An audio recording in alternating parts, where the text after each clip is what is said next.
요즘 미국 주식에 투자하자니 변동성이 너무 커져서 고민이고 채권에 투자하자니 금리가 오를까 걱정인 분들 많으시죠? 이렇게 당장 투자할 자금이 있는데 마땅한 투자처를 못 찾고 헤매는 분들, 이런 분들에겐 파킹형 ETF나 만기 매칭형 ETF가 내 금쪽 같은 자산을 잠시 맡겨두기에 적합한 상품이 될 것 같은데요. 특히 파킹형 ETF는 하루만 맡겨도 이자를 주기 때문에 매우 안전한 투자 자산으로 분류되죠. 지금 차트가 파킹형 ETF 중 무위험 자산으로 분류되는 코파에 투자하는 코덱스 코파 금리 액티브 ETF인데요. 매일 꾸준히 우상향하는 것을 보실 수 있습니다. 와, 이렇게만 보면 당장 투자해야겠는데? 라는 생각이 들 수도 있는데요. 코파 금리는 2025년 2월 14일 기준으로 3.073%입니다. 금리가 변하지 않는다면 1년간의 상승 속도는 약 3.073%로 아주 천천히 올라가게 되는 것이죠. 앞으로 기준금리가 하락한다면 코파 금리도 하락하기 때문에 앞으로는 코파 금리가 더 낮아질 가능성이 높다고 보시면 되는데요. 하지만 매일매일 이자가 붙고 무위험 자산으로 분류되는 코파이기 때문에 잠시 자금을 맡겨두기에는 아주 적합한 투자 상품이라고 할 수 있습니다.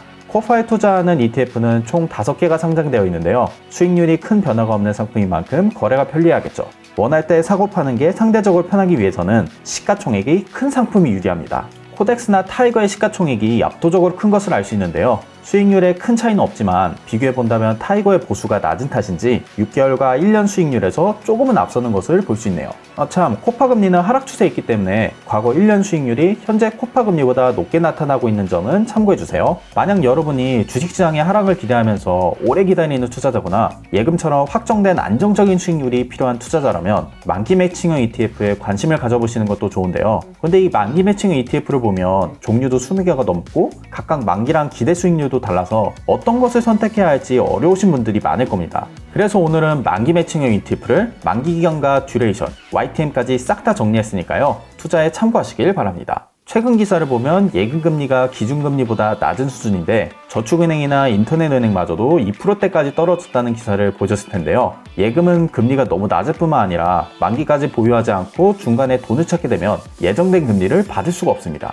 그에 반해 만기 매칭형 ETF는 만기까지 보유할 경우에는 투자 시점에서 예상된 수익률을 달성할 수 있고 갑자기 다른 곳에 투자하고 싶어졌을 때 언제든 매도하고 바로 교체 매매가 가능하다는 장점이 있습니다. 또 다른 장점으로는 시장금리가 하락하는 경우인데요. 다들 아시겠지만 금리 하락은 채권형 ETF 가격을 올리잖아요. 금리가 하락하는 경우 기대보다 더 높은 수익률을 짧은 기간에 달성할 수 있습니다. 이런 경우 가지고 있던 만기 매칭형 ETF를 매도한 후 다른 상품으로 투자도 고려할 수 있는 장점이 있죠. 반대로 투자했는데 금리가 상승한다면 당장은 손실이 발생하거나 수익률이 기대보다 낮을 수 있는데요. 만약 이런 경우에 난 손실이 죽어도 싫다 라고 한다면 예금처럼 만기까지 보유하시면 됩니다. 만기까지 보유한다면 결국 투자 시점에서 예상했던 수익률을 달성할 수 있게 되니까요.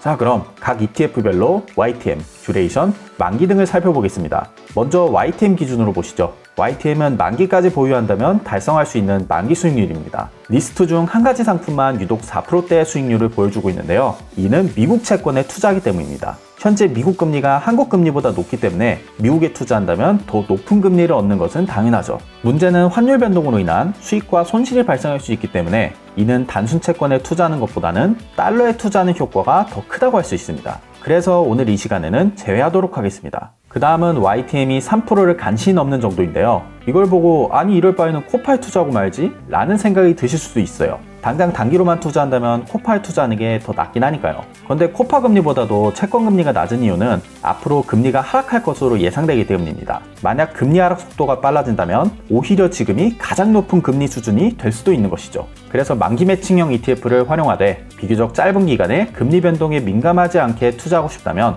듀레이션이 0.28 수준으로 짧고 YTM이 3.08 수준인 에이스 25-06 회사채 액티브 ETF를 활용하시면 좋을 것 같습니다. 듀레이션이 짧아서 금리 변동에 따른 가격 민감도가 낮고 만기는 2025년 6월 27일로 만기까지 약 4개월 남은 상품입니다. 만약 이보다 조금 더 만기가 긴 듀레이션의 ETF에 투자하고 싶다면 만기일 2025년 12월 19일에 YTM 3.03%를 가진 타이거 25-12 금융채 액티브 ETF를 활용해 보시면 좋을 것 같네요. 물론 YTM이 3.08%로 조금 더 높은 타이거 26-04 회사채 액티브 ETF도 있지만 신용등급이 싱글 A 플러스이므로 조금 더 신용도가 높으면서 만기가 더 짧은 타이거 25-12 금융채 액티브 ETF가 좀 더 매력적이라고 할 수 있겠네요. 오늘은 코파 ETF와 만기 매칭형 ETF를 소개해드렸는데요. 여러분의 투자 목적에 맞게 적절히 잘 활용해보시면 좋을 것 같습니다. 오늘 준비한 내용 여기까지고요. 다음에 더 좋은 내용으로 찾아뵙겠습니다. 감사합니다.